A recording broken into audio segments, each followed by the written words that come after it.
Bonsoir à tous, ravi de vous retrouver. À la une de Ça vous regarde ce soir, l'urgence sanitaire commande l'état d'urgence. Les députés vont approuver ce week-end sa prorogation jusqu'au 16 février prochain. Le texte prévoit même des restrictions de liberté au-delà de cette date. Alors, la progression de l'épidémie justifie-t-elle de mettre le Parlement sous cloche? Va-t-on vers un état d'urgence permanent?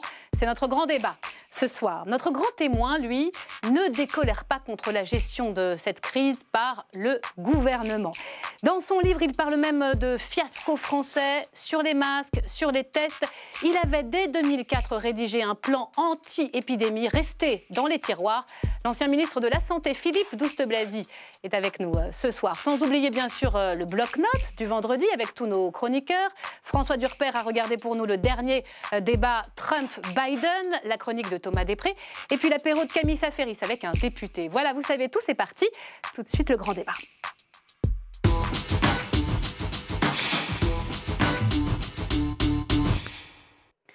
Et bienvenue à vous, chers téléspectateurs. Merci d'avoir choisi LCP. Bonsoir Philippe Douste-Blazy. Bonsoir.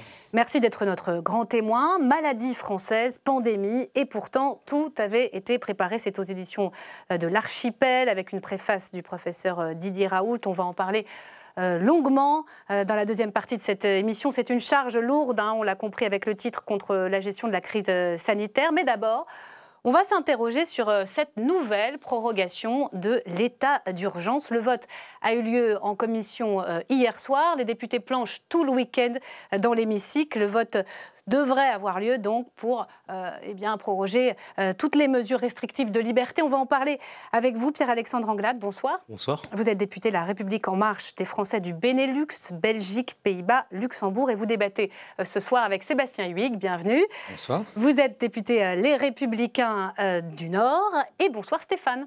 Bonsoir Myriam. Stéphane Blakowski, qui va tout de suite ouvrir le bal avec son billet d'actu, si j'ai bien compris, tout de suite.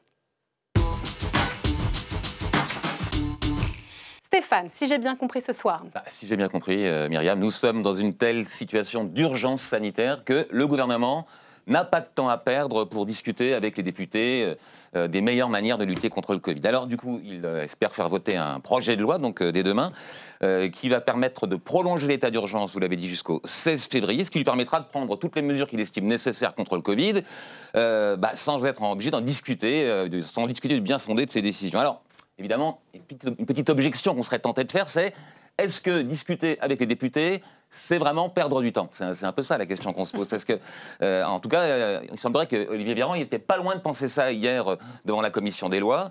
Il n'a pas hésité à dramatiser un petit peu la situation en disant que chaque minute était précieuse et que pendant que les députés étaient en train de discuter, eh bien oui, le Covid, lui, faisait des ravages. Hier, dans notre pays, il y a eu plus de 2000 patients hospitalisés et plus de 250 patients hospitalisés en réanimation. Ça fait presque une hospitalisation par minute. C'est-à-dire, depuis que j'ai commencé à parler, il y a 5 personnes qui sont à l'hôpital. Voilà, donc clairement, en consultant le Parlement, le gouvernement craint de perdre du temps?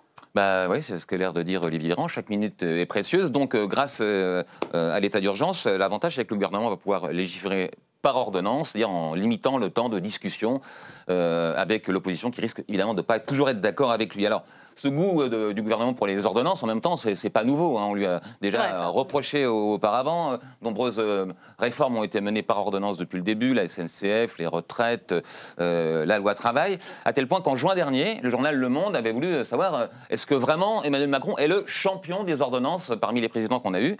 Eh bien, pas du tout, figurez-vous. Le champion des ordonnances, c'était son prédécesseur, François Hollande, qui a encore plus utilisé le système des ordonnances que Emmanuel Macron. Alors, s'il n'est pas le champion des ordonnances, Emmanuel Macron, l'opposition trouve quand même qu'il abuse un peu, c'est ça? Oui, l'opposition ne trouve pas en fait, que ça soit abusé d'utiliser les ordonnances dans cette situation. Là où ils trouvent que c'est abusé, c'est de décider qu'ils vont pouvoir le faire pendant une si longue période. Parce que l'état d'urgence, donc là, doit durer jusqu'au 16 février, ça fait donc déjà 4 mois, pendant lequel pas de discussion sur les décisions Covid, mais il devrait y avoir, en plus, ça ne va pas s'arrêter d'un coup l'état d'urgence, il va y avoir une période transitoire de 2 mois, donc ça fait 6 mois où finalement le Parlement va être un peu mis de côté, d'où la réaction de Georges-Paul Langevin hier devant à la Commission.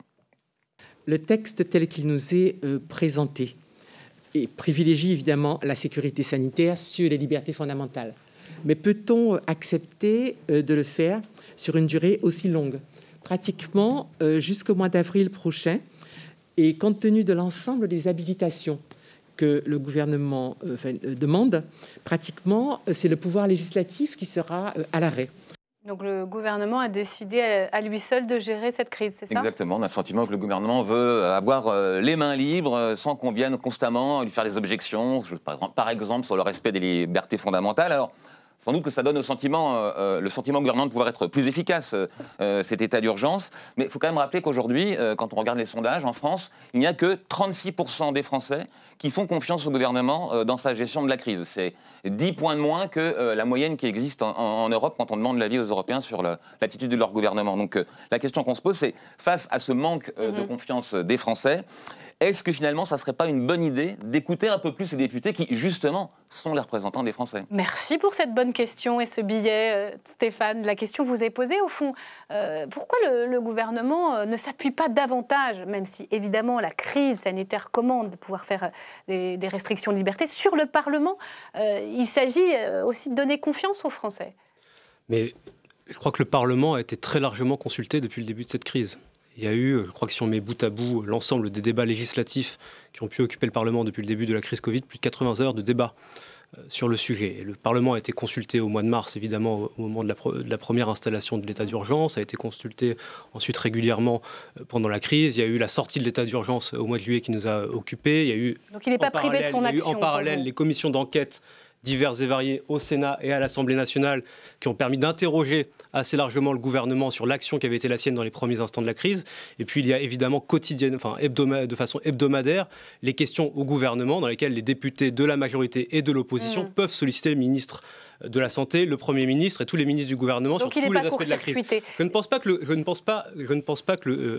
Parlement soit court-circuité ou mis sous cloche comme on pourrait l'entendre pendant cette crise. Parce que vous êtes dans la majorité, peut-être. Imaginez, vous êtes dans l'opposition, c'est plus compliqué. Je pense que l'on traverse des temps extraordinaires, des temps de doute, des temps qui inquiètent largement nos concitoyens, qui exigent parfois une réactivité de la part du gouvernement et qui exigent aussi d'avoir ces outils un petit peu extraordinaires. Mais après, effectivement, je comprends la position de l'opposition qui peut être plus allante sur un débat plus soutenu, mais en l'état, je ne crois pas que nécessité fait loi. Écoutez, moi, ça me désole d'entendre un député de la République dire qu'il n'y a pas besoin finalement du Parlement. La réalité, c'est quoi? C'est que à plusieurs reprises, le gouvernement a demandé les pleins pouvoirs pour avoir les coudées franches. Et l'opinion des Français est très illustrative. Ils n'ont pas confiance dans le gouvernement pour gérer la crise. Et ils ont raison. Parce que mais vous savez quand même que cet état d'urgence, il est dans la Constitution. Les pleins pouvoirs, c'est pas exactement la même chose, là. Le gouvernement est en échec sur tous les plans dans cette crise. D'ailleurs, Philippe Douste-Blazy, qui connaît bien le sujet, on a fait tout un bouquin pour expliquer tous les échecs. C'est-à-dire qu'il a demandé, dans le cadre de... Qu'est-ce qui vous embête dans cette prorogation? Ce sont les mesures ou c'est la date de prorogation jusqu'au 16 février? Ce que nous étions en train de voter au Parlement, c'était la prorogation de la sortie d'état d'urgence. Et ce texte est brusquement arrêté. À cause du couvre-feu? Parce qu'on vient nous remettre un texte sur l'état d'urgence. Or, le texte de sortie d'état d'urgence qu'on était en train de proroger, qui avait été voté à l'Assemblée nationale et qui était en train d'être discuté au Sénat, on était en fin de discussion au Sénat, permettait toutes les mesures qui sont mises en place par le gouvernement. Y compris le couvre-feu? La seule chose qui n'est pas possible avec ce texte, c'est oui, le couvre-feu également. Le couvre-feu, et le couvre-feu qui justifie le retour de l'état d'urgence? Non, absolument pas. Le texte permettait de continuer le couvre-feu. La seule chose qui nécessite l'état d'urgence en tant que tel, c'est le reconfinement.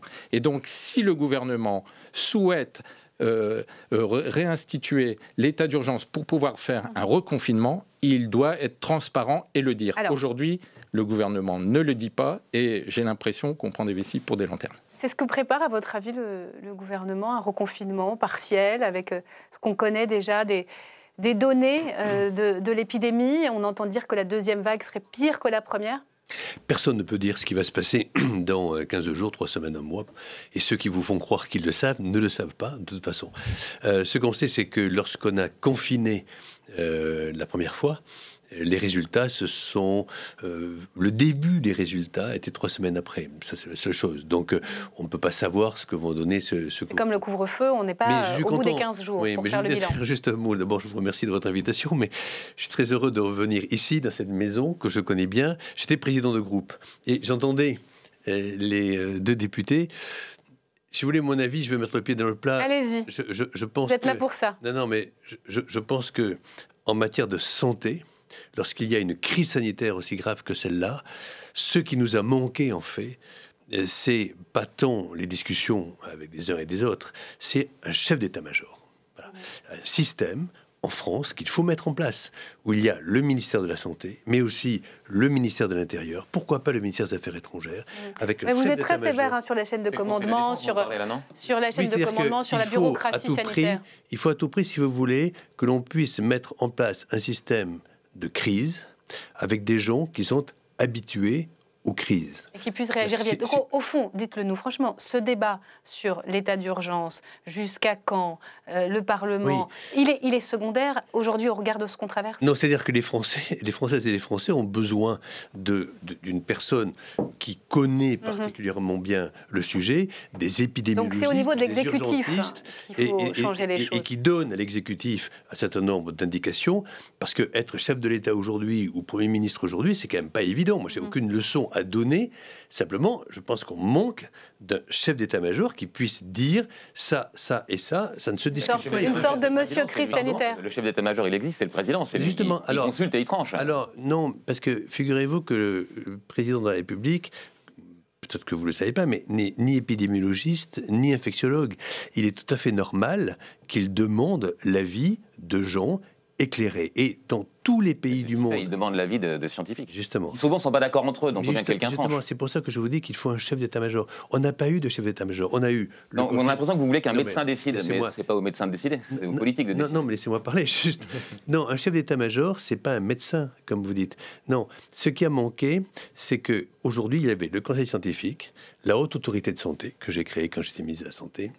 Vous aviez l'Académie de médecine, vous aviez, je peux vous faire toute la liste, c'est 5-6... L'Agence régionale de santé. Voilà, les agences régionales de santé, la Direction générale de santé. Vous avez trop de monde qui donne son avis. À un moment donné, ces gens doivent donner leur avis. Et à la fin, monsieur, il faut qu'il y ait une personne qui soit... devant d'ailleurs tous les Français et qui donne son avis au président. Et là où vous avez raison, c'est que c'est le président in fine qui décide, bien sûr. Mais il est fondamental qu'il y ait un chef d'état-major. Le conseil scientifique, c'est pas suffisant, il est disqualifié pour vous. Mais non, j'ai pas dit qu'il est disqualifié. J'ai dit que le conseil scientifique jouait un rôle important, mais qu'il fallait qu'au-dessus, il y ait quelqu'un qui prenne des décisions. On va revenir, parce que c'est un des constats que vous faites dans votre livre, mais je voudrais qu'on revienne à l'état d'urgence, c'est le thème de notre débat. Vous dites quoi aux Français qui nous regardent? Ne vous inquiétez pas. Le Parlement est suffisamment consulté et au fond, aux députés qui vous disent on est en train d'aller jusqu'au 1er avril. C'est normal. Le président de la République a dit que l'épidémie irait jusqu'à l'été, peut-être même la fin de l'été. Ça veut dire qu'on ira jusqu'à l'été pour l'état d'urgence? Philippe Douste-Blazy vient de dire des choses extrêmement justes sur l'état de la situation sanitaire du pays. Et effectivement, aujourd'hui, personne ne peut dire jusqu'à quand ira cette épidémie. Et donc, celles et ceux qui, depuis 48 heures ou 3 semaines, nous disent qu'il y a une seconde vague extrêmement puissante, mais qu'au fond, elle sera même beaucoup plus forte que la première, n'en savent rien. Et de la même façon, celles et ceux qui vous disent qu'on ira jusqu'à... Pardonnez-moi de vous interrompre, mais on va regarder juste les chiffres, parce qu'ils sont affolants, les chiffres. Bien sûr que les chiffres sont importants, mais les chiffres sont importants partout en Europe. Et ce que les gens doivent comprendre, c'est que ce n'est pas un phénomène exclusivement français. Bien sûr qu'il y a eu des défaillances dans les premiers temps de la crise. Et je pense qu'aujourd'hui, c'est largement reconnu par la majorité, c'est largement reconnu par le gouvernement et le président lui-même qui a fait amende honorable sur le sujet. Permettez-moi juste de vous les citer. 41 622 nouveaux cas de Covid. 41 622, c'est un record en 24 heures. Voilà. Oui, c'est un chiffre qui est là, on n'est peut-être pas dans une courbe exponentielle. Mais on teste beaucoup plus que nous testions à l'époque. Par ailleurs, la France est un pays extrêmement peuplé. Et lorsque j'entends que la France a battu un record européen aujourd'hui, hier, en ayant eu 41 000 patients testés positifs au Covid, il faut remettre ça dans une perspective. Pas plus que l'Allemagne, dans le fait que la France est extrêmement peuplée. Effectivement, l'Allemagne réussit un petit peu mieux que nous en ce moment, mais la situation aussi en Allemagne se dégrade. Moi, je suis élu d'une circonscription du nord de l'Europe. aux Pays-Bas, on est en train de prendre des mesures extrêmement coercitives qui seraient perçues en France comme des atteintes très fortes aux libertés. La fermeture des bars et des restaurants d'une façon drastique. En Belgique, tous les bars et restaurants sont totalement fermés, avec en plus un couvre-feu. C'est pas ils sont fermés le soir à 21h, ils sont fermés pendant un mois. Le Pays de Galles reconfine, l'Irlande reconfine, la République tchèque, Europe centrale. On pensait que c'était un espace d'Europe plutôt préservé dans la crise. La France va reconfiner ? Non, mais moi, écoutez, je pense que tout est fait. Un peu vite, peut-être, non ? Non, mais je ne sais pas, n'en sais rien. Je pense qu'il faut avoir beaucoup d'humilité dans cette crise et admettre que l'on ne sait pas. Non, mais c'est un sujet qui est extrêmement intéressant parce que c'est vrai qu'on ne peut pas d'abord faire de la politique politicienne avec ça. Ça, je crois qu'on ne peut pas, parce que c'est trop grave. Mais regardez les chiffres. Vous avez donné des chiffres extrêmement intéressants. Je vous ai pas donné la réanimation encore, parce que ça monte aussi. Non, mais justement, parlons-en. Et c'est ça qu'il faut bien comprendre, c'est qu'aujourd'hui, d'abord, vous avez beaucoup de cas qui sont évidemment une incidence qui a augmenté de 40% durant la dernière semaine. Donc ça, c'est évidemment extrêmement préoccupant. Deuxièmement, regardez les lits de réanimation. Vous avez aujourd'hui 38% de lits d'hospitalisation en réa qui sont utilisés par des gens Covid. C'était 100%. En moyenne, parce que dans certaines régions, c'est bien plus. Bien sûr, mais en moyenne, c'est 38%. C'était 100%, mais il faut le dire, la vérité. Et deuxièmement, il faut regarder aussi quelle est la moyenne d'âge des gens qui décèdent. C'est 84 ans. Donc, il faut le dire, ça ne veut pas dire qu'il ne faut pas mettre de masque. Oui, il faut le mettre de masque. Oui, il faut faire des gels hydroalcooliques. Ça veut dire peut-être qu'il faut des confinements par tranche d'âge. Mais il faut aussi, et voilà, j'arrivais à ça, c'est que moi je crois, en tout cas moi je serais ministre de la Santé aujourd'hui, je pense que je ferais partie de ceux qui disent, écoutez, je n'ai aucune... Je ne vais pas discriminer les personnes au-delà de 65 ans, dont je suis. Je ne vais pas les obliger à être confinés, mais je vais quand même les mettre. Mais là, vous avez à nouveau la question de l'état de droit. Parce que quand l'exécutif a essayé de mettre cette question sur la table, le Conseil constitutionnel immédiatement a été susceptible d'être saisi, et vous avez une organisation, un lever de bouclier. Non, je ne parle pas de confinement. Je ne parle pas de confinement. Je dis parler et leur dire prenez vos responsabilités. C'est ce qui est déjà fait, non ? Sébastien Huyghe, pour moi, on leur dit à ces personnes on leur dit, mais pour moi, le gros problème, c'est l'acceptation des mesures par la population. Si elles ne sont pas acceptées, elles ne sont pas appliquées. Et le gros problème, c'est que comme il y a eu beaucoup de cafouillage, beaucoup de nos concitoyens n'ont plus confiance dans ce qu'on leur dit. Mais là, vous refaites le match, parce qu'aujourd'hui, le couvre-feu, il est très bien respecté. Je ne refais pas le match. J'arrive au... Le problème, c'est que Philippe Douste-Blazy dit il manque un chef d'orchestre. Il manque effectivement sûrement un chef d'orchestre. Moi, je dis il manque une stratégie. Et une stratégie qui soit claire. Parce que si le gouvernement disait aux Français, lorsqu'on est dans tel cas, on prend telle mesure. Lorsqu'on est dans tel niveau d'incidence, c'est le couvre-feu sur tel territoire. Lorsqu'on va arriver à tel autre niveau, c'est la lisibilité, mais est-ce que c'est possible ? Et si les choses sont dites de manière claire, transparente à l'avance, et qu'on démontre aux Français qu'on a une stratégie pour lutter contre le virus. Est-ce que c'est bien possible de prévoir quand c'est aussi une crise de l'incertitude ? Et le problème, c'est que le sentiment qu'ont les Français, c'est que les décisions sont prises un peu au fil de l'eau, à la petite semaine, sans une stratégie globale qui a été pensée à l'avance pour lutter contre l'épidémie. Je suis d'accord avec la lecture de la nécessité absolue d'avoir une stratégie, une vision extrêmement claire de ce que l'on doit faire pour le pays et d'avoir des seuils où l'on indique aux Françaises et aux Français quelle serait la conséquence si nous arrivions à tel seuil épidémique. Dans le même temps, moi je note que depuis la fin du confinement, le Premier ministre, le ministre de la Santé, le président de la République ont un discours extrêmement consistant sur le Covid. Ils disent la même chose. Attention, le virus est encore là. Respectez les gestes barrières. Passé entre juin et octobre. Non, c'est pas vrai. On a augmenté les lits pour la réanimation, on a commandé les masques, on a tous les matériaux dont on a besoin dans les hôpitaux. Et donc, non, ce que je veux dire, c'est que ce que je veux dire, c'est que parfois, il y a des injonctions extrêmement contradictoires de la part de certains. L'on entend que quand le gouvernement veut prendre une mesure parce que la situation serait difficile, je pense par exemple à ce qui a pu se passer à Marseille, on nous dit « Oulala, attention, mais non, le virus à Marseille est sous contrôle, il n'y a pas besoin de prendre des mesures extrêmement draconiennes. » Et puis quelques semaines après, à mesure que l'épidémie progresse et de façon encore plus forte, les mêmes qui vous disaient « Ne prenons pas de mesures trop draconiennes parce que le virus est sous contrôle » appellent à des mesures extrêmement coercitives pour répondre à la crise et au virus. Et donc ce que je dis, c'est que les injonctions contradictoires, les messages qui viennent dans tous les sens, qui viennent perturber et brouiller la perception des Français, elles sont à mon avis, largement partagée dans le débat public français. Je voudrais qu'on vienne à notre sujet, parce qu'ensuite, on va parler de la crise sanitaire et de la gestion passée de ce gouvernement. L'état d'urgence, c'est la restriction de liberté. Aujourd'hui, on regarde le couvre-feu, il est plutôt bien respecté. Peut-être que ça ne sera pas toujours le cas, mais en tout cas, c'est le cas aujourd'hui. Oui. Quand vous regardez l'application, la nouvelle application Stop Covid, je ne sais plus... Tous anti-Covid. Tous anti-Covid, voilà, tout le monde veut la télécharger. On n'est plus du tout sur un débat de liberté, comme c'était le cas au début de la crise. On n'a pas été par Google et par Facebook, mais peut-être qu'il faut le regretter, parce qu'on a des applications différentes dans d'autres pays. Donc, en fait, la question, c'est comment le député de l'opposition que vous êtes ne peut pas accompagner au fond le mouvement, puisque cette urgence sanitaire, elle est au-delà des clivages. Nous avons dit que le confinement était une bonne chose, qu'un certain nombre de mesures qui ont été prises par le gouvernement étaient dans la bonne direction. Il y a très peu de voix, en tout cas chez les Républicains, qui se sont élevées contre les mesures qui ont été mises en œuvre. Par contre, donc le problème, c'est la date, c'est ça ? C'est la manière dont on fonctionne. C'est la manière où, je regrette, on a le sentiment, en tout cas, qu'il n'y a pas de stratégie et que le Parlement est devenu une simple chambre d'enregistrement. Regardez, le texte est passé au Conseil des ministres mercredi. Hier, il était en commission des lois et il va être discuté samedi et dimanche. Et donc, on considère... vous savez, les députés, normalement, s'ils font bien leur travail, ils doivent étudier le texte.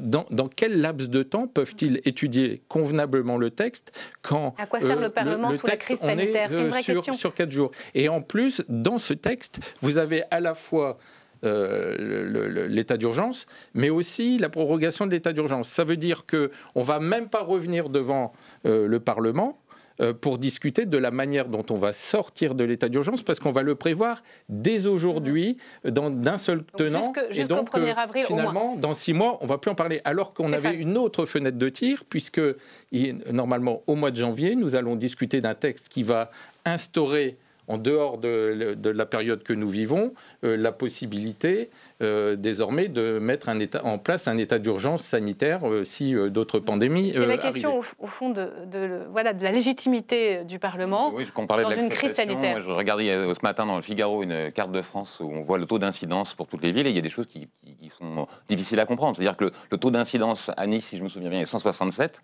Il est au-delà de 200 à Nantes. Nice est sous couvre-feu, Nantes ne l'est pas. Donc, c'est en raison du nombre de personnes depuis 65 ans touchées. Les vieux sont à Nice, donc. Exactement. Le taux d'incidence est largement... Non, ça ne lui a pas échappé. Il semblait que c'était un cliché, mais le taux d'incidence à Nice est largement inférieur au taux national. Et pourtant...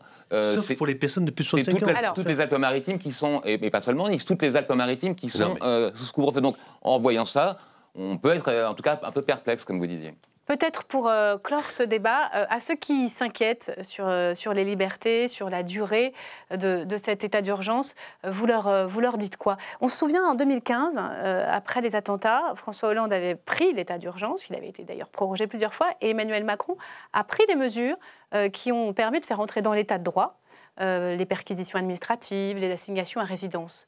Est-ce qu'il peut se passer la même chose avec l'état d'urgence sanitaire? On n'est pas dans le même contexte et je ne veux pas comparer une situation sécuritaire et terroriste à une crise sanitaire qui sont deux événements évidemment distincts. Aucune de ces mesures restrictives ne seront pérennes. Ce que je veux dire, c'est qu'on vit des temps extraordinaires et que ces temps extraordinaires parfois exigent de prendre des mesures qui le sont. Et lorsque l'on prend des mesures qui peuvent paraître attentatoires ou restrictives d'un certain nombre de libertés, elles le sont au nom de l'intérêt collectif et de la préservation de la santé d'une partie de nos concitoyens. Si le gouvernement, si la majorité ne prenait pas ces mesures, alors, légitimement, la population pourrait tout à fait se retourner contre nous et nous dire « qu'avez-vous fait pour nous protéger ?» Et donc ces mesures, ce sont des mesures de protection qui sont limitées dans le temps et qui, effectivement, empiètent sur les libertés de nos concitoyens pour un temps donné, mais qui, à la fin, sont là pour les protéger. Et par ailleurs, je rappelle que dans la première partie de la crise, il y a eu un certain nombre de recours qui ont été introduits devant les tribunaux par une partie des associations, par certains de nos concitoyens. Et donc, la capacité de saisir les uns et les autres, si on avait le sentiment que son droit pouvait être atteint, est libre dans notre pays. Et donc, moi, je pense... C'est un problème démocratique. Oui, mais excusez-moi, mais on vit quand même un temps qui est un temps singulier. Et moi, j'assume le fait que dans la période que nous traversons, les libertés individuelles puissent être restreintes au nom de la préservation de la santé et de l'intérêt collectif. Je suis d'accord avec vous, avec une limite, c'est le contrôle du Parlement. Or, on part pour 6 mois sans contrôle du Parlement, où le gouvernement aura les mains. Vous n'avez pas des rendez-vous plus réguliers? Pourquoi le gouvernement décide de faire ça jusqu'au 1er avril? Nous verrons demain quelle sera la nature du débat parlementaire. Et peut-être que des clauses, vous êtes favorable à ce que des clauses seront instaurées dans le débat. Mais ce qui est certain, c'est qu'il y a un contrôle dans notre pays de l'action du gouvernement qui est réel. Et chaque semaine, les parlementaires de la majorité et de l'opposition pourront interroger le gouvernement lors des questions d'actualité, pourront revenir sous d'autres formes dans les commissions d'enquête diverses et variées, dans les débats que nous aurons en commission des lois, sur l'état d'urgence tel qu'il est en ce moment et sur la situation telle qu'elle est dans le pays. Donc moi, je comprends, si vous voulez, la logique qui est de dire, lorsque vous êtes dans l'opposition, le Parlement doit être saisi, consulté de façon régulière pour qu'il soit associé, pour que les citoyens de ce pays puissent l'être dans la construction de la loi. En même temps, j'assume le fait que, dans un temps de crise extrêmement aigu, tout à fait singulier, que nous n'avons pas rencontré depuis des décennies, le gouvernement puisse prendre les mesures nécessaires pour protéger la population. Allez, le mot de la fin, Sébastien Huyghe, là-dessus. Il manque, je reviens, mais il manque véritablement le contrôle du gouvernement. Et excusez-moi, vous n'allez pas nous renvoyer à la séance de 2 heures de questions au gouvernement, où la question est posée en 2 minutes et le ministre répond en 2 minutes. Après le 1er avril, vous attendez, par exemple? Vous ne pouvez pas laisser croire aux Français que parce qu'on pose une question 2 minutes et que le ministre répond en 2 minutes, ça ne suffit pas pour exercer un contrôle. Simplement, juste pour terminer, que le Parlement est complètement écrasé. Est-ce que vous pensez qu'après le 1er avril, ça va continuer? Nous le verrons. Oui. Je pense effectivement que tant qu'il n'y aura pas un vaccin efficace, nous resterons dans la crise sanitaire. Mais ça veut dire qu'il va y avoir des moments de crise plus aigus que d'autres. On l'a vécu avec cet été où la crise était moins aiguë. Mais ce qui est important quand on est comme cela sur la durée, c'est que le Parlement, qui représente le peuple français, puisse contrôler l'action du gouvernement qui est nommé. Vous l'avez dit, un tout petit mot, mais vraiment rapidement. On restera dans la crise après avoir trouvé un vaccin, parce qu'une fois que le vaccin sera là, se fera la question de l'acceptabilité de ce vaccin. Et donc vous verrez que les débats se poursuivront. Et donc je pense que chacune et chacun de celles qui nous écoutent doivent être conscients que ce débat et cette question sanitaire va nous habiter pendant de longs mois, peut-être des années. Merci beaucoup, merci. Messieurs, vous restez avec nous, Philippe Douste-Blazy. On va parler maintenant de ce livre, Maladie française, pandémie, et pourtant tout avait été préparé. Un ancien ministre de la Santé qui sonne la charge. C'est tout de suite.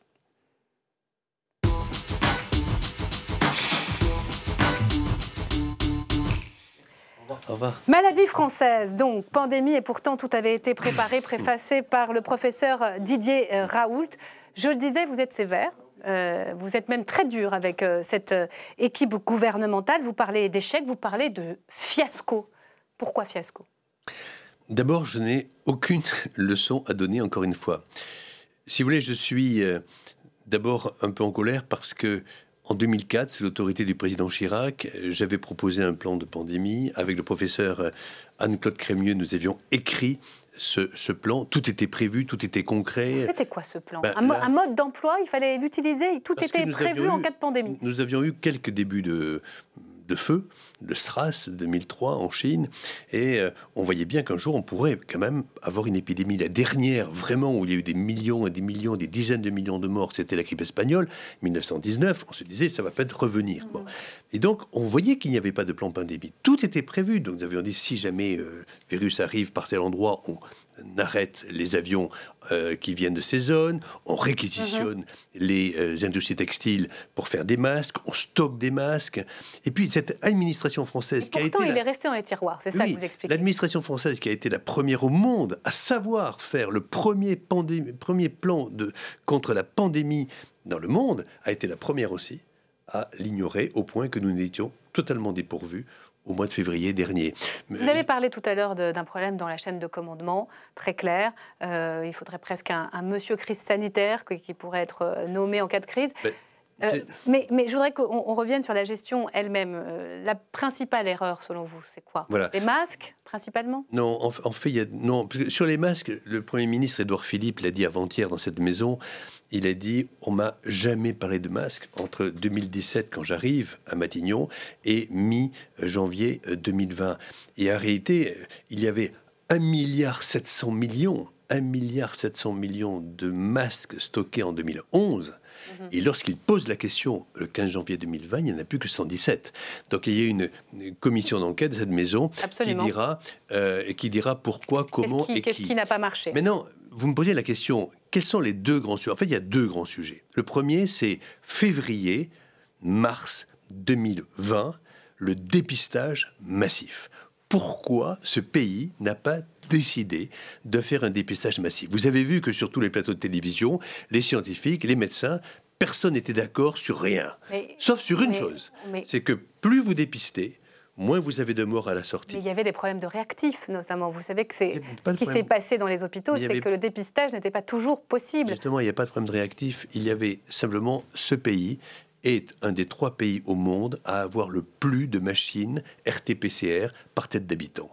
Et donc pourquoi? Je vais vous dire pourquoi. Ça, c'est les tests avec l'écouvillon dans le nez, oui, le PCR. L'écouvillon pour savoir si à un temps T, vous êtes ou vous n'avez pas le virus. Pourquoi? Je vais vous dire pourquoi. C'est parce que les seules machines habilitées, référencées par le ministère de la Santé, étaient celles qui avaient le tampon du ministère de la Santé, et ce n'était que dans les hôpitaux universitaires. Et donc, tous ceux qui étaient dans les laboratoires, toutes les machines qui étaient dans les laboratoires privés, toutes les machines qui étaient dans les écoles vétérinaires, toutes les machines qui étaient dans les unités INSERM, CNRS, INRIA, elles ne servaient à rien. Alors qu'en Allemagne, à côté, le professeur Drosden, l'équivalent du professeur Raoult... Pour des raisons administratives, on n'a pas mobilisé tout le matériel disponible. Oui. Et donc, vous savez, moi j'ai beaucoup de respect pour les fonctionnaires du ministère de la Santé et des Affaires sociales. Mais là, il y a eu, en fait, c'est le principe du parapluie. C'est-à-dire que depuis l'histoire du sang contaminé, ce pays sait, tous les fonctionnaires savent que s'ils sortent de la circulaire, ils peuvent être pénalement responsables. Et donc, personne n'a osé le faire. Vous n'êtes pas le seul à le dire. Hein. Il y a le rapport du professeur suisse Didier Pittet qui parle des lourdeurs administratives, de la bureaucratie. Et pourtant, si on lit ce rapport... on s'en est pas si mal tiré. La gestion n'a pas permis de nous mettre en fin de classement. C'est ce rapport. Il reconnaît des erreurs. Mais moi, je ne sais pas ce qu'a écrit ce rapport, mais ce qu'on sait, c'est les chiffres. C'est un rapport d'évaluation scientifique sérieux. Il se trouve que je l'ai lu. Oui, j'imagine bien. Mais il dit, le juge de paix, c'est le taux de mortalité. Oui. Alors, regardez... La surmortalité, il voilà. Alors, regardez le taux de mortalité de nos voisins allemands et le taux de mortalité que nous avons. C'est 4 fois. 4. C'est beaucoup, 4. Hein. Quand vous avez 30 000 morts, 4 fois... Oui, mais on est dans la moyenne. Je ne disais pas qu'on avait été les meilleurs. Pourquoi l'Allemagne, alors, selon vous, a mieux géré? C'est parce que c'est le dépistage massif.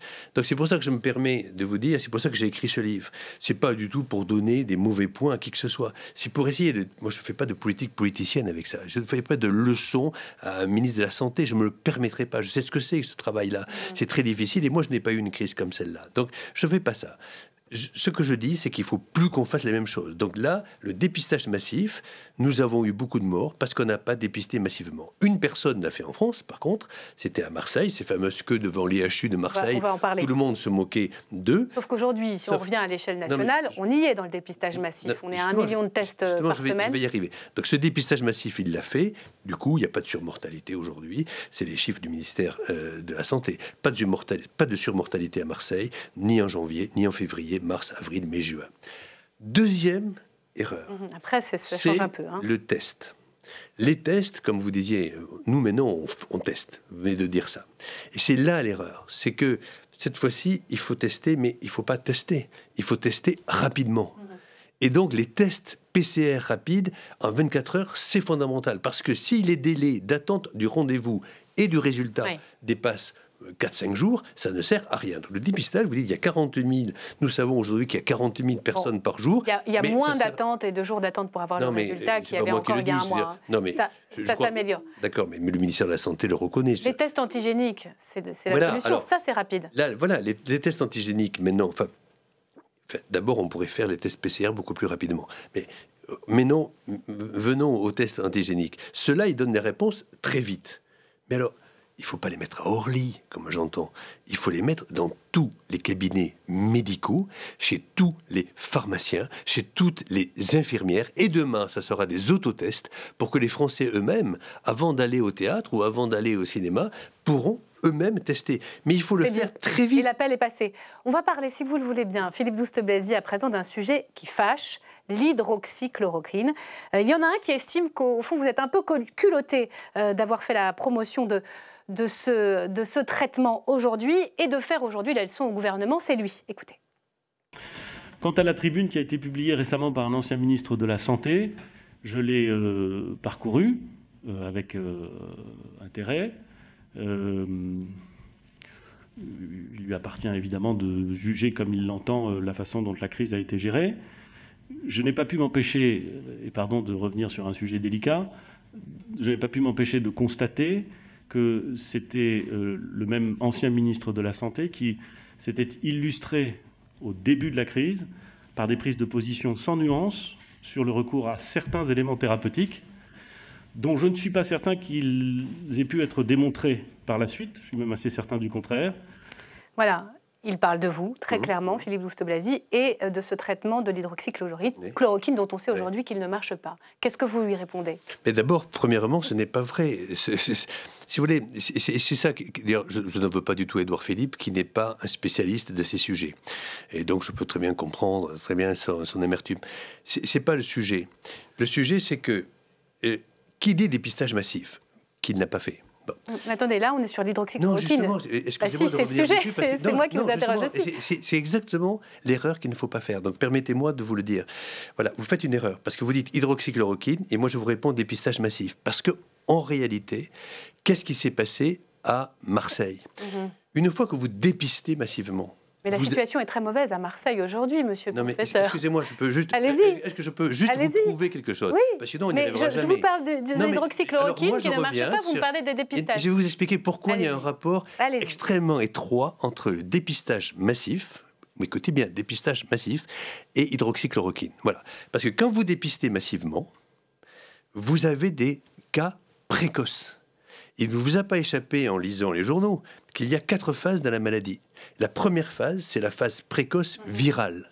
Et donc, si vous avez, ou si j'ai, moi, la Covid ce soir ou demain, je vous conseille de prendre la saturation d'oxygène et immédiatement de prendre un antiviral. Que ce soit l'hydroxychloroquine, l'azithromycine ou un autre. La période à laquelle il est administré. Voilà. J'ai compris. Et c'est la raison pour laquelle, quand le Premier ministre dit... Donc vous préconisez encore ce médicament dit que ça ne marche pas. Est-ce que vous le préconisez aujourd'hui?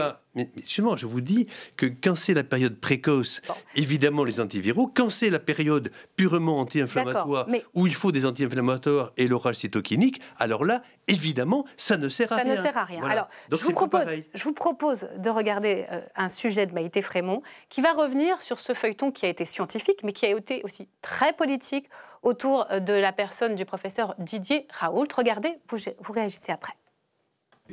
La Covid arrive tout juste en France et déjà, Didier Raoult l'affirme. C'est probablement l'infection respiratoire la plus facile à traiter de tout, la moins. Le microbiologiste aurait trouvé la solution miracle. Un simple médicament que tout le monde connaît, une molécule pour lutter notamment contre le paludisme. Et ce médicament, on le connaît mieux que tous les médicaments au monde.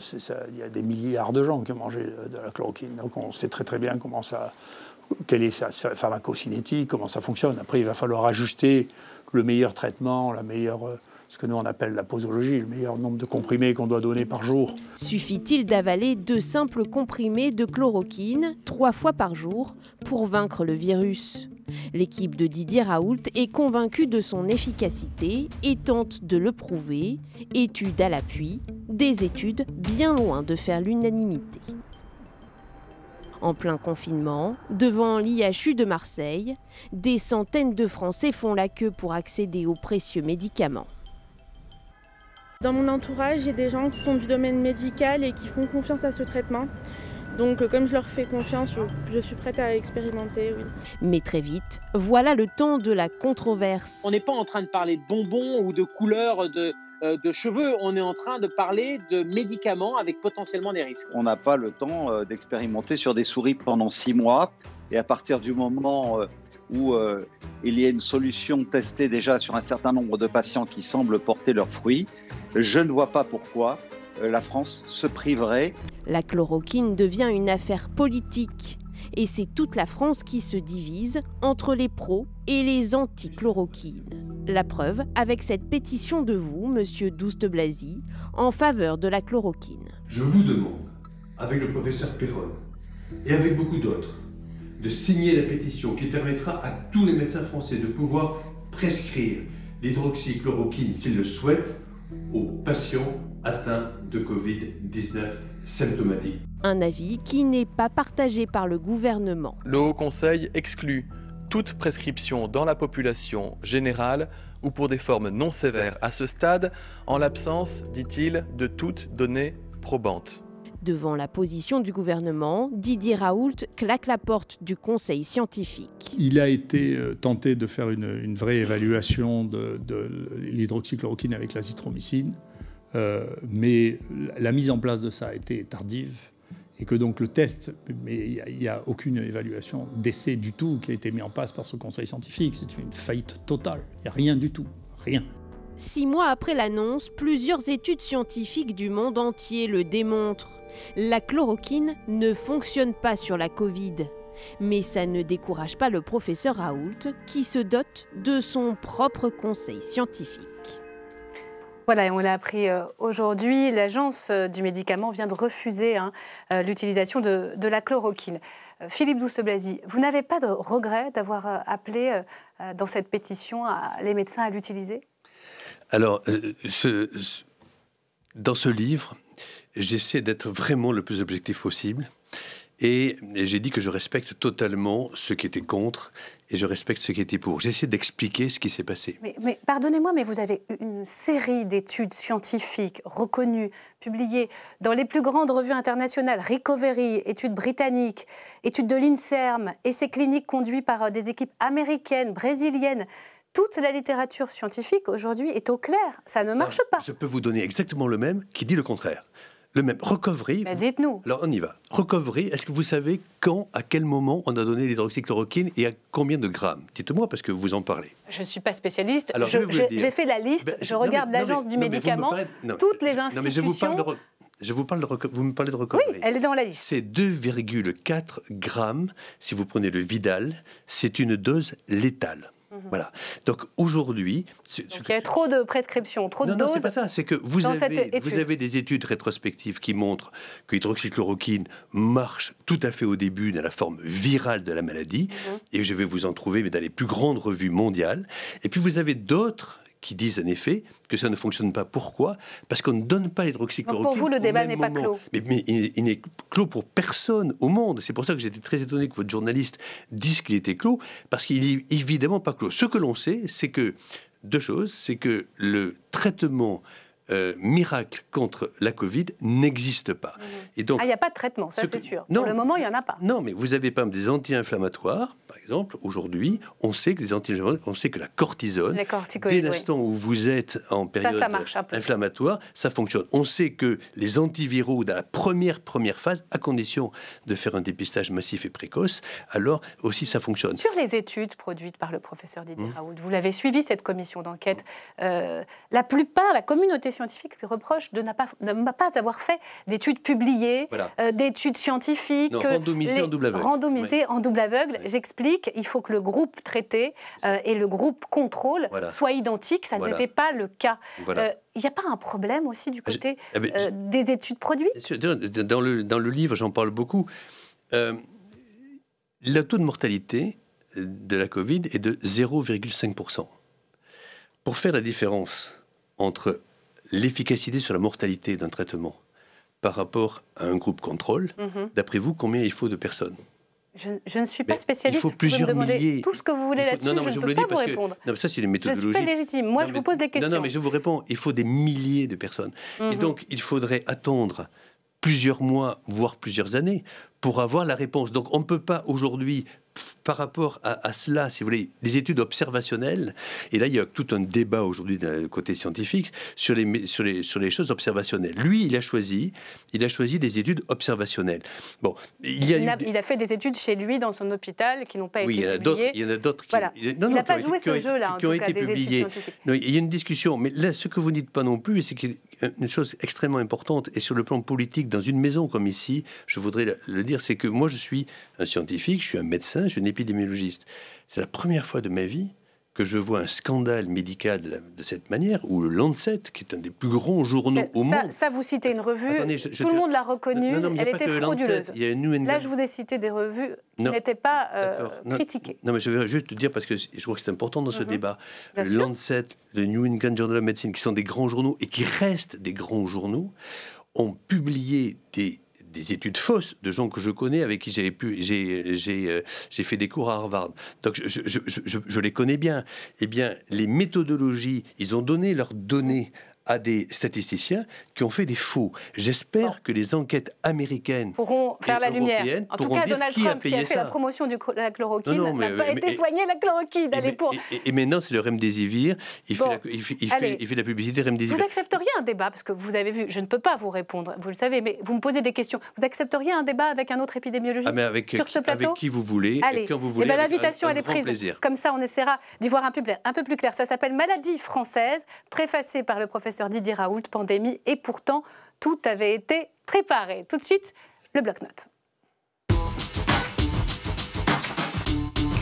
Bonsoir François Durper. Bonsoir. Merci d'être là, Thomas Després, bonsoir. Et Camille Saferis, qui va nous préparer, vous allez voir Philippe Douste-Blazy, un petit apéro avec un député comme vous ne l'avez jamais vu. Mais on va commencer avec Alex Taylor, qui est par Skype avec nous et qui va nous parler de l'interminable feuilleton du Brexit. Bonsoir Alex, nouveau rebondissement au Parlement britannique dans les deux chambres, c'est bien ça? Oui, Myriam, hell hath no fury like a woman scorned. L'enfer ne connaît pas de furie plus féroce que celle d'une femme méprisée. Ce dicton anglais vient à l'esprit cette semaine où deux femmes qui ont particulièrement marqué la politique britannique ces dernières années ont exprimé leur colère à l'égard de Johnson dans chaque chambre, Commune et Lords, et de chaque bord politique. Commençons avec Theresa May, et oui, ancien Premier ministre, et ici plus pertinemment ancienne ministre de l'Intérieur. Regardez sa tête lorsque son ex-collègue, le ministre chargé du No Deal, Michael Gove, a l'outrecuidance d'affirmer que les Britanniques seront, écoutez bien, davantage en sécurité une fois qu'ils n'auront plus accès aux données de la police européenne. On voit sa stupéfaction dans un énorme « what » hein? Dans bien des domaines, notre coopération sera plus efficace une fois hors l'Union européenne. Nous disposerons d'une multitude d'outils de renseignement et de sécurité que nous pourrons intensifier. Alors ça, c'est pour la Chambre des communes. Comment ça s'est passé côté Lord? Et oui, là, c'est mon égérie, Lady Boothroyd, Betty Boothroyd, ancienne députée travailliste, ancienne danseuse de cancan et fut prise dans les années 30, et surtout première femme speaker des communes, la meilleure d'ailleurs. Un petit rappel du temps de Blair, il y a 25 ans, pour situer le personnage. Order! Order! Members must come to order! Mr. Blair. Et cette semaine, la voilà entre-temps devenue la baronne Boothroyd au Lord, à 92 ans, mais qui n'a pas perdu un ongle de sa griffe furieuse que Johnson compte de ne pas respecter le traité que lui, et du coup la Grande-Bretagne, a signé avec l'Union européenne. Écoutez-la. Mes lords, j'ai été élu il y a 47 ans. J'ai vu 9 premiers ministres franchir le seuil du 10 Downing Street. Jamais, pourtant, je n'ai été témoin d'un écroulement aussi rapide de la confiance du peuple dans un gouvernement qui a tant promis, si vite, et qui cherche désespérément des solutions qu'il prétendait alors si faciles. Une chose dont je suis certaine, on ne méritera pas notre réputation. On ne regagnera pas le respect que nous devons à nous-mêmes tant que le monde ne saura à nouveau que nous respectons à la fois notre parole et la loi. Oh, cet accent britannique à couper au couteau. Merci beaucoup, Alex. Ce feuilleton du Brexit qui n'en finit plus. On va partir maintenant outre-Atlantique avec vous, François. Vous avez regardé, vous êtes couché tard à nouveau, comme souvent. Ça se voit sur le visage, je pense. Et vous avez regardé pour nous le dernier débat Trump-Biden. Que retenir? Alors, d'abord, la première chose, c'est que c'est un vrai débat politique. Il n'y a pas eu d'interruption parce que Kristen Welker, votre consoeur de la NBC, avait un petit bouton qui permettait de faire taire notamment Donald Trump, et donc de l'interrompre. Oui, comme ça, ah oui, vous en rêvez. Hein, donc, non, mais c'est vrai que c'est inimaginable en France. Bah oui, ils se sont tenus. Bah, c'était aussi aux États-Unis imaginable. C'était nouveau. Et donc, finalement, c'est Joe Biden qui est sorti assez gagnant. On va voir sur les images un tout petit peu de body language. Vous allez voir que pour quelqu'un d'endormi, c'était l'expression slow Biden, sleepy Joe. Vous voyez, tout le temps, il montre comme ça son adversaire du doigt.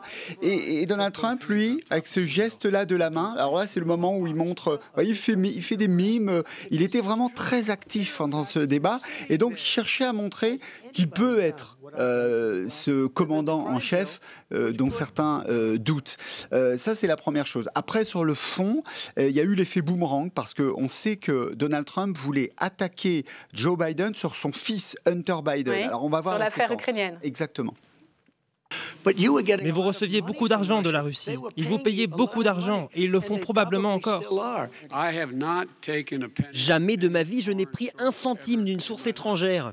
Nous avons appris que ce président a payé 50 fois plus d'impôts en Chine, a un compte bancaire secret en Chine, fait des affaires en Chine. Et il dit que c'est moi qui prends de l'argent. Voilà, effet boomerang. Lors du premier débat, lorsqu'il attaquait de manière personnelle, Joe Biden disait non, on va parler du fond, on va parler aux Américains. Là, non, il avait prévu ces petites fiches. Vous avez touché 50 fois les impôts que vous payez aux États-Unis. Il avait prévu d'attaquer et de dire vous aussi, vos enfants ont fait la même chose que mon fils. Donc c'était vraiment là un passage très très important. Mais peut-être que ça s'est pas joué là. Ça s'est joué dès le départ quand Kristen Welker a dit depuis la dernière fois qu'on s'est vu, depuis le premier débat, 16 000 Américains sont morts de la Covid-19. Dès la première phrase, le décor était planté. Et à la fin, c'était la carte blanche. Elle a dit qu'est-ce que vous allez dire aux Américains pour qu'ils votent pour vous? Et Donald Trump a répondu voilà mon bilan. Et il a fait le bilan d'avant la Covid-19. Voilà, j'avais ça, j'avais ce taux de chômage, j'avais cette économie, etc. Et on s'est pincé en disant, mais là, il est en train de nous faire le bilan d'il y a plusieurs mois et pas le bilan d'aujourd'hui. Oui. Alors, ça ne veut pas dire qu'il a déjà perdu. Il faut savoir aussi, et ça, c'est une particularité de cette année, c'est que presque 50 millions d'Américains ont déjà voté par anticipation ou par correspondance, ce qui fait qu'évidemment, il y avait bien beaucoup d'Américains devant la télévision, mais certains étaient évidemment déjà votés, n'ont pas été convaincus par l'un ou par l'autre, puisque c'était déjà fait. Les dés sont joués. Philippe Douste-Blazy, elle vous passionne cette campagne. Il reste 12 jours. Et on nous dit, François nous dit que Donald Trump n'a pas forcément perdu. C'est-à-dire qu'en fait, très curieusement, nous, c'est difficile pour nous de le comprendre parce qu'on est habitué à un certain type d'élection présidentielle. La démocratie n'est pas parfaite là-bas et donc tout va se jouer dans ce qu'on appelle les swing states. C'est-à-dire la Floride, le Michigan, le Wisconsin, Pennsylvanie. Et même le Texas cette année. Et même le Texas cette année. Ouais. Et donc ça, par contre, c'est évidemment la grande inconnue. Et comme vous l'avez très bien dit, tout peut encore se passer. Mais j'espère quand même que... Voilà, enfin bon, on verra. Vous espérez la victoire de Joe Biden. On verra. Vous pouvez le dire si c'est ce que vous espérez. Allez, Thomas Després, qui nous raconte sa journée à l'Assemblée, mais qui, le vendredi, nous fait une petite compilation. Vous avez envie de nous parler des temps forts qui ont cartonné sur le compte Twitter d'LCP. Exactement, les deux moments forts de l'actualité parlementaire repérés par la cellule web d'LCP, qui ont fait le buzz pendant toute la semaine. Et forcément, il a encore été question de la crise sanitaire. Les députés poursuivent leur travail de la commission d'enquête pour tenter de comprendre les dysfonctionnements de la première vague. Ils auditionnaient cette semaine l'ancien Premier ministre Édouard Philippe et pour la première fois, il est revenu sur ses déclarations affirmant que le port du masque n'était pas utile. Un premier mea culpa, c'était mercredi après-midi. J'ai fait des erreurs dans la communication, comme beaucoup d'autres, comme nous pouvons en faire tous. J'en ai fait quelques-unes. J'ai dit à 13h de TF1 que le port du masque en population générale n'avait aucun sens. Pourquoi est-ce que je l'ai dit? Parce qu'on me l'avait dit. Parce que des médecins me l'avaient dit. Parce que c'était la doctrine qui n'a changé que bien après qu'ils le disaient. Est-ce qu'il aurait dû le dire de façon beaucoup plus prudente pour me préserver moi? Ou est-ce que je devais le dire de la façon la plus convaincante parce que c'était la doctrine? Je n'ai pas encore exactement la réponse à cette question, monsieur le député. Comment vous réagissez à ce mea culpa? D'abord, il est bienvenu? Je pense qu'il a eu tout à fait raison de dire cela, mais je vais plus loin. Je pense que ce serait extrêmement grave que Édouard Philippe, en tant qu'ancien Premier ministre, soit considéré comme responsable pénalement. On l'a connu avec l'histoire du sang contaminé avec Fabius, parce que vous ne trouverez jamais plus personne qui acceptera, bien évidemment, des responsabilités politiques si vous continuez comme ça. En réalité, comme il a très bien dit, on lui a dit, il y a des gens qui sont là pour ça. Donc il vaut mieux peut-être aller chercher les gens qui sont en responsabilité de ce genre de dossier. Et là, en effet, on peut comprendre, on ne comprendrait pas pourquoi au ministère de la Santé, quelqu'un a dit le masque ne sert à rien. Mais aller chercher le Premier ministre lui-même, je pense que vous allez avoir, on va avoir un gros problème. À la soif de coupable. Il a reconnu d'ailleurs que le risque pénal avait pesé. Dernier extrait, Thomas, clash entre la France Insoumise et le ministre Olivier Véran. Oui, c'est ce qui a fait le plus gros buzz cette semaine sur les réseaux sociaux d'LCP. Olivier Véran est venu présenter la loi de prorogation de l'état d'urgence sanitaire, l'occasion d'une question de Daniel Obono et d'une réponse musclée. Est-ce que la stratégie du gouvernement est vraiment efficace? Comment se fait-il que nous n'ayons pas aujourd'hui réussi à identifier 90%, semble-t-il, des lieux où les contaminations auraient lieu? Ça pose question sur comment on peut mettre en œuvre une stratégie la plus adaptée possible si on ne sait pas où ont lieu la majorité des contaminations. Madame Obono, votre groupe parlementaire, depuis le début, a voté contre tout. Vous avez voté contre l'état d'urgence, vous avez voté contre la sortie de l'état d'urgence, vous avez voté contre les mesures dérogatoires de sortie d'état d'urgence, vous avez voté contre les systèmes d'information de contact tracing, vous avez même voté contre les systèmes d'information qui permettent d'enregistrer les tests positifs pour prévenir les patients. Vous avez voté contre tout. Donc moi, je vous pose la question, Madame Seul Obono, le ministre a la parole, s'il vous plaît. Qu'est-ce que vous avez à proposer face à l'épidémie qui remplit les hôpitaux? Encore une fois, moi j'entends... Je ne dis pas que nous avons la science infuse et que l'ensemble de la communauté scientifique et médicale et l'ensemble des juristes qui travaillent auprès du gouvernement ou même de manière indépendante dans les organismes indépendants ont forcément raison. Je dis qu'on est ouvert aux contributions, mais enfin un vote contre n'est pas une contribution.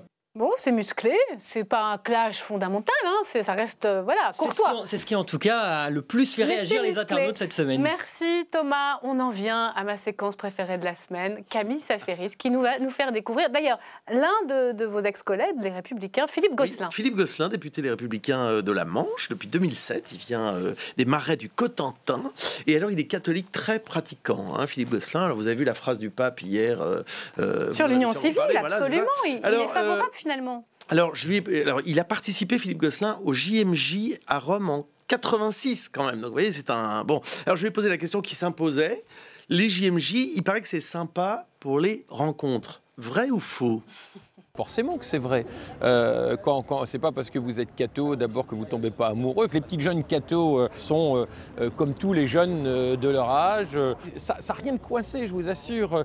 C'est aussi des copains qui emmènent leur guitare. Il y a cette ambiance à la fois de recueillement, de joie. Un peu boy scout, quoi, finalement. Bah oui, d'une certaine façon. On peut aller chanter dans les rues de Rome, parce qu'on n'est pas toujours le chapelet à la main, je vous assure. On n'est pas toujours non plus avec la croix et la bannière non plus. Ouais. On rigole, on a 20 ans, on est de son époque. Et puis aussi, on est en admiration devant un pape. Moi, je suis JP2, quoi, hein, Jean-Paul II forever. JP2 forever. Alors, il est très investi aussi, Philippe Gosselin, dans la lutte contre la contrefaçon. Alors, il va nous lister maintenant donc, les objets qui circulent en ce moment, parce qu'il n'y a pas que les petits polos avec le petit crocodile, hein, bien sûr. Il y en a plein d'autres, des produits de la vie courante, par exemple. Le lait maternisé, on a eu il y a quelques années aussi des affaires assez terribles, des fausses plaques ou plaquettes de frein, vous avez des pare-chocs qui sont aussi trafiqués, etc. Vous avez aussi un fameux médicament, petite pilule bleue qui ne sont pas des Smarties, ça ressemble aux Smarties, ça peut faire peut-être un double effet qui se coule, mais qui sont aussi les médicaments qu'on retrouve le plus et en contrefaçon sur Internet. Alors là, vous ne le savez en général qu'après. Vous ne le savez qu'après, quand vous avez fait votre crise cardiaque. Enfin bref, voilà. Donc, et là, je le dis un peu de façon badine, mais il y a de grands risques. À l'Assemblée, il y a de la contrefaçon ou pas? Il y a parfois du recyclage d'idées, ouais. Mais voyez, quel sens de la répartie? Vous voyez, il a un petit air un peu de François Hollande, bien qu'ils ne soient pas du tout du même bord, mais ils ont un point commun avec François Hollande, c'est un joyeux de rire. Philippe Gosselin, c'est un joyeux de rire, notamment un imitateur amateur très performant, qui est disponible pour toutes vos soirées, anniversaires, baptême ou mariage, démonstration. Ça fait quelques longues années, cher ami, que j'aimais Jacques Chirac et quelques autres, n'est-ce pas? Alors, on s'en amuse, mais je ne voudrais pas aujourd'hui insister, car je ne voudrais pas que maman arrive et me fiche un coup dans l'achetron. Eh bien, mes chers compatriotes, eh oui, je vous ai compris. Ah bah dites donc alors, vous n'auriez pas vu ma voiture? Non, enfin d'abord, c'est pas ma voiture, c'est mon vélo. Ou alors? Qu'est-ce que je vais devenir? Je vous ai dit un piéton, c'est très bien. Oh, bah dites donc alors, franchement, c'est vraiment pas juste. La du gendarme. Mais je vois très bien. Il chante génial, aussi, j'adore, mais vous êtes extraordinaire, il ne me l'avait jamais fait à moi. Merci beaucoup. J'aurais adoré que vous disiez au revoir avec l'accent de Jacques Chirac, vous savez, la prochaine fois. Merci beaucoup Philippe Douste-Blazy, merci à tous les amis. C'est la fin de cette émission. Excellent week-end à tous, profitez bien.